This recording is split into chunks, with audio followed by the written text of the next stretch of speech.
Salam sejahtera bagi kita semua. Shalom. Bapak Ibu saudara-saudara kekasih Tuhan, dimanapun saudara berada, satu anugerah Tuhan dalam kehidupan kita kalau sampai pada hari ini kita masih sehat walafiat. Itu satu hal yang patut kita syukuri dalam kehidupan kita. Pada kesempatan kali ini saya menyampaikan renungan firman Tuhan dari Pantai Tipo, Palu, Sulawesi Tengah. Dan kiranya Bapak Ibu Saudara bisa mendengarkan renungan ini dalam keadaan yang baik, sehat, dan diberkati oleh Tuhan. Kekasih Tuhan dimanapun saudara berada, renungan firman Tuhan pada hari ini saya ambil dalam kitab Kisah Para Rasul pasal yang ke-16 ayat 13 sampai ayat yang ke-16. Demikian bunyi firman Tuhan. Paulus di Filipi. Pada hari Sabat kami keluar pintu gerbang kota. Kami menyusur tepi sungai dan menemukan tempat sembahyang Yahudi yang sudah kami duga ada di situ. Setelah duduk kami berbicara kepada perempuan-perempuan yang ada berkumpul di situ. Seorang dari perempuan-perempuan itu yang bernama Lydia turut mendengarkan. Ia seorang penjual kain ungu dari kota Tiatira yang beribadah kepada Allah. Tuhan membuka hatinya sehingga ia memperhatikan apa yang dikatakan oleh Paulus. Ayat yang ke-15.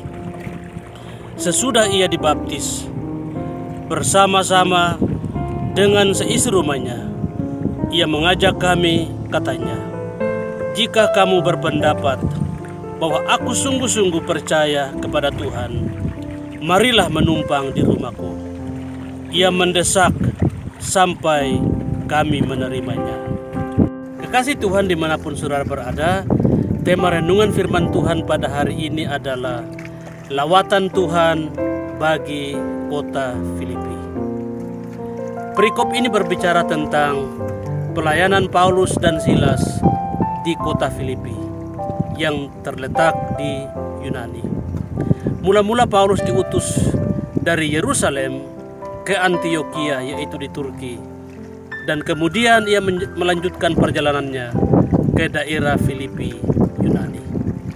Tuhan menyertai mereka dan melakukan hal-hal besar dalam pelayanan mereka. Bapak Ibu jemaat Tuhan yang diberkati oleh Tuhan Yesus Kristus, penduduk di kota Filipi adalah mayoritas orang Roma karena Filipi adalah wilayah koloni Roma pada saat itu. Paulus sendiri adalah orang Yahudi, tetapi ia lahir di daerah Tarsus, daerah Turki, dan menjadi penduduk kota Roma.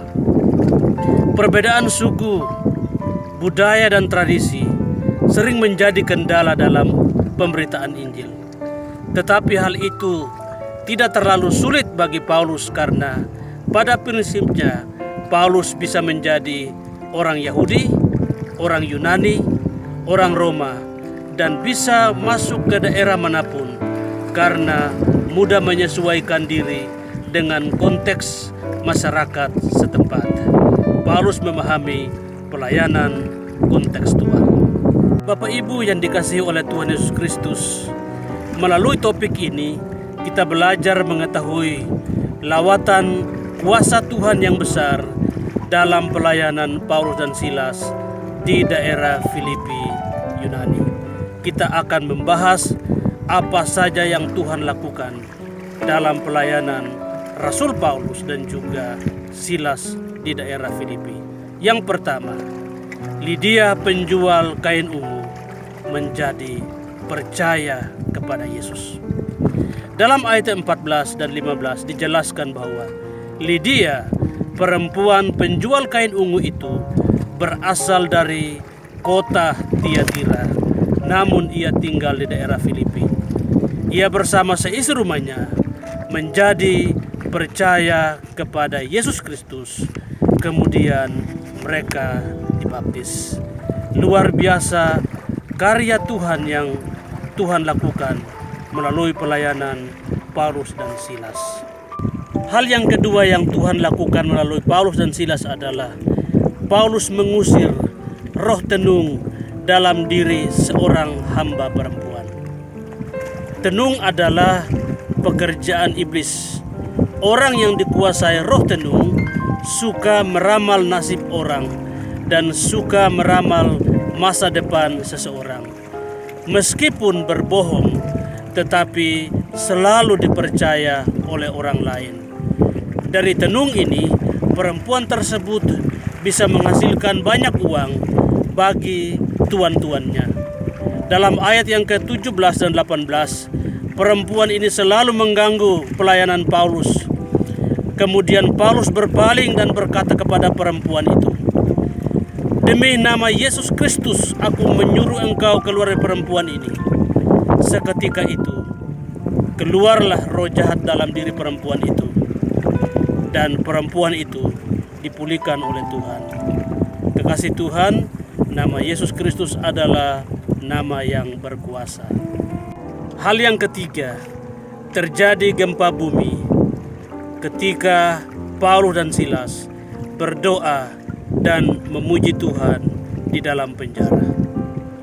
Ketika perempuan yang dibebaskan dari roh tenung itu tidak lagi memberikan penghasilan kepada tuan-tuan seperti di waktu yang dulu, maka tuan-tuan itu bersepakat dengan pembesar-pembesar di kota Filipi untuk memasukkan Paulus dan Silas ke dalam penjara. Tetapi apakah Paulus dan Silas takut? Tentu tidak.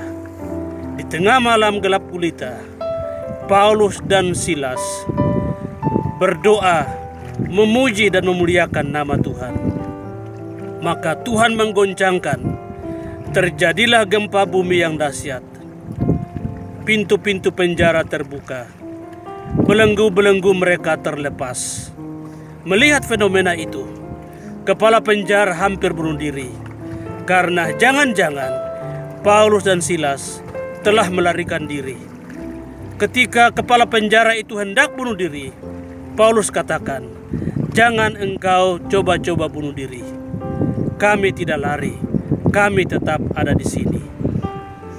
Dari sini kita belajar bahwa Tuhan itu selalu kreatif, menolong anak-anaknya, menolong hamba-hambanya dalam waktu yang terjepit sekalipun.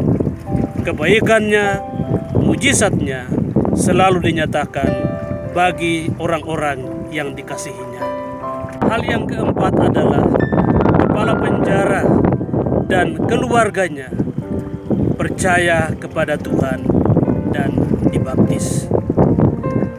Bapak Ibu yang dikasihi oleh Tuhan Yesus Kristus, tidak ada yang menduga kalau sampai kepala penjara menjadi percaya kepada Tuhan. Dalam ayat yang ke-30 sampai 34, kepala penjara hampir bunuh diri dan ia berkata, "Tuan-tuan, apakah yang harus kuperbuat supaya aku selamat?" Jawab mereka, "Percayalah kepada Tuhan Yesus Kristus, maka engkau dan seisi rumahmu akan selamat." Dan firman Tuhan menjelaskan bahwa pada saat itu juga kepala penjara dan orang-orang seisi rumahnya menjadi percaya kepada Tuhan dan dibaptis.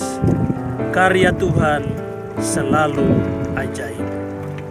Dan poin yang kelima, Tuhan berkuasa melepaskan Paulus dan Silas dari penjara. Dalam ayat yang ke-35 sampai 40, firman Tuhan menjelaskan bahwa melihat karya Tuhan yang besar bagi Paulus dan Silas, pembesar-pembesar yang telah memasukkan mereka ke dalam penjara itu datang minta maaf kepada Paulus dan Silas dan memohon untuk mereka pergi tinggalkan kota Filipi. Pemberitaan Injil memang selalu ada tantangan, tetapi Tuhan tidak akan pernah tinggal diam. Dia berkuasa melakukan apapun yang Dia kehendaki untuk menolong hamba-hambanya. Nama Yesus adalah nama yang berkuasa. Siapa yang percaya kepada Dia pasti diselamatkan. Tuhan Yesus Kristus memberkati kita semua. Salam dari Tipo, Palu, Sulawesi Tengah. Shalom.